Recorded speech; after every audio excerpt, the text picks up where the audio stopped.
সত্য কথা বলা আমাদের সকলের উপর ফরজ, আর মিথ্যা বলা সকলের উপর হারাম, মিথ্যা বলা যাবে না।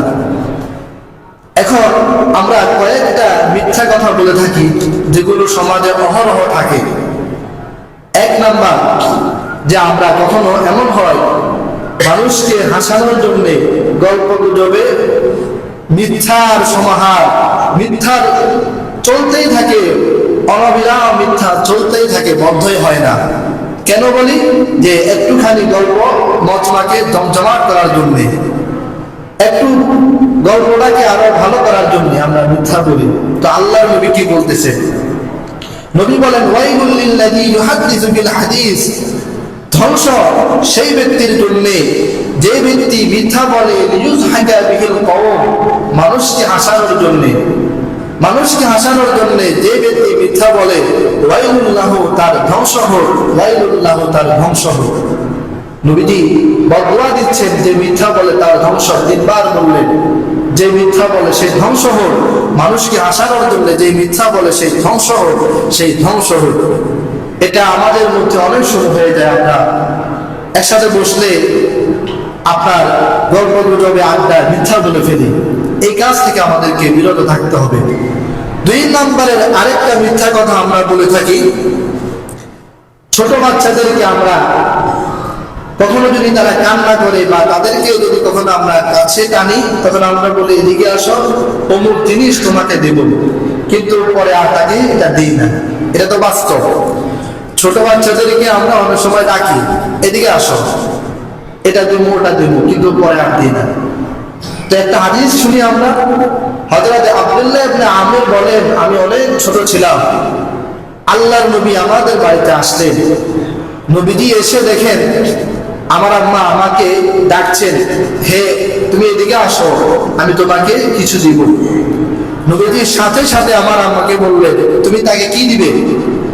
তখন আমার আম্মা বলল, আমি তাকে খেজুর দিব, খেজুর। তখন আল্লাহর নবী তাকে, আমার আম্মাকে ডাক দিয়ে বললেন, ইযা লাম তু'তিহি শাইআন, যদি তাকে তুমি কোনো কিছুই না দিতে, কুতিবাত আলাইকি কিসবাতা, তাহলে তোমার একটা মিথ্যার গুনাহ লেখা হয়ে যেত। নাউযুবিল্লাহ। এখান থেকে মুহাদ্দিসিনে কেরাম কিতাবের মধ্যে লেখে যে বাচ্চাদেরকে যদি আমরা এইভাবে মিথ্যা আশ্বাস দিয়ে তাদেরকে কাছে টেনে আর যদি সেটা না দিই, তাহলে ছোটকাল থেকে বাচ্চারা আমাদের কাছে মিথ্যা শিখছে, তো বড় হলে তারা আর সত্য শিখতে পারবে না। এটাই বাস্তব। বাচ্চাদেরকে কখনোই ধোঁকা দিতে নেই, মিথ্যা কথা বলতে নেই, কোনো কিছুর ভয় দেখাতে নেই। এ আসছে সে আসছে, দরজায় আওয়াজ দিয়ে তাকে ভয় দেখানো না, এগুলি করা যাবে না, এটা নিষেধ। তাহলে আমরা দুই নম্বরের যে মিথ্যা কথা আমাদের মধ্যে থাকে, সেটা হচ্ছে বাচ্চাদেরকে আমরা অনেক সময় এভাবে মিথ্যা টাল বাহানা দিয়ে থাকি। তিন নাম্বার, কখনো এমন হয় যে আপনার কোন একজন মেহমান আসলো বা কেউ কারো কাছে গেল, তাকে আপনি বললেন একটু খাবার খান, তখন সে বলে না আমি খাবো না, অথচ ওই লোকটার পেটে ক্ষুধা আছে। কথার কথা, কেউ দুপুরবেলা আসলো, আপনি তাকে বললেন খাবার খান, সে বললো খাবো না, তাহলে নিশ্চিত দুপুরবেলা তার পেটে খিদা আছে। হাদিস শরীফের মধ্যে এসেছে, এক সাহাবী আল্লাহর নবীর কাছে আসলো, নবীজি সাহাবীকে বললেন এদিকে আসো, আমার সাথে খাবার খাও। সাহাবী বললেন না আমার পেটে খিদা নাই। এমনটা আমরা বলে থাকি, থাকলেও বলি এমন যে পেটে খিদা নাই। তখন আল্লাহর নবী কি বললেন?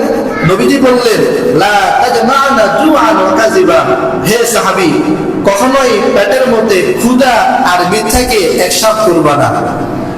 এখানে তোমার পেটে খিদা আছে, আবার তুমি মিথ্যা বলতেছো, দুইটা জিনিস একসাথে হয়ে গেল, পেটের ক্ষুধা আর মিথ্যা, এই দুইটা কখনো করবা না। পেটে খিদা থাকলে খাবার খেয়ে নিবে, খাবার খাবো না যদি বলো অথচ তোমার পেটে খিদা, তাহলে দুইটা গুনাহ, একটা হচ্ছে তোমার পেটের খিদা আর একটা হচ্ছে মিথ্যা কথা। এটাও আমরা কখনো করবো না, এটা অহরহ আমাদের অনেক সময় হয়ে যায়।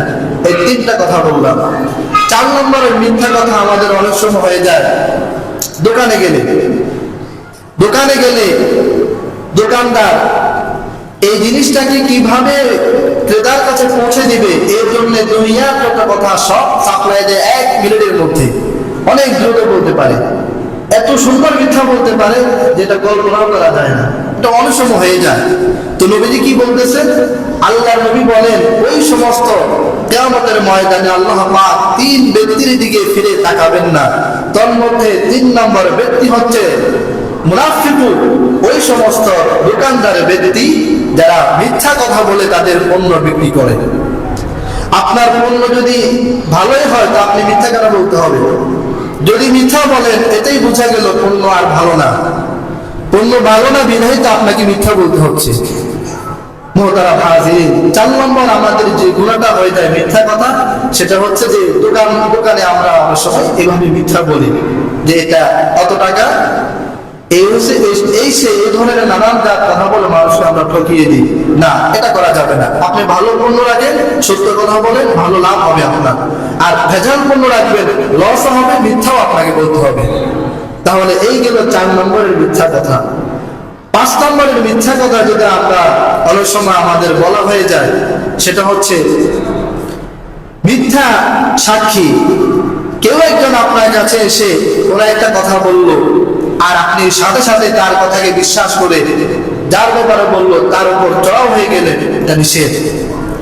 পবিত্র কোরআন বলছে সূরাতুল হুজুরাতের আয়াত, ইয়া আইয়ুহাল্লাযীনা আমানু ইন জাআকুম ফাসিকুম বিনাবাইন ফাতাবায়ানু, হে ঈমানদারেরা, যদি কোনো পাপাচার ব্যক্তি তোমাদের কাছে কোনো খবর দেয়, ফাতাবায়ানু, তাহলে এটা যাচাই বাছাই করো। এক পক্ষে কখনো বিচার হয় না, দ্বিপক্ষে বিচার হয়। যাচাই বাছাই করে এরপরে বিচার করো, এরপরে তুমি তোমার কথার সেই অ্যাকশনে তুমি যেতে পারো। একজনের একটা কথা আরেকজনের ব্যাপারে বললো, আর তার কথার উপর ভিত্তি করে আপনি ওই ব্যক্তির উপর একটা বড় ধারণা করলেন, নিষেধ। এটা করা যাবে না। মিথ্যা কারো কথা গ্রহণ করা যাবে না, মিথ্যা সাক্ষ্য দেয়া যাবে না।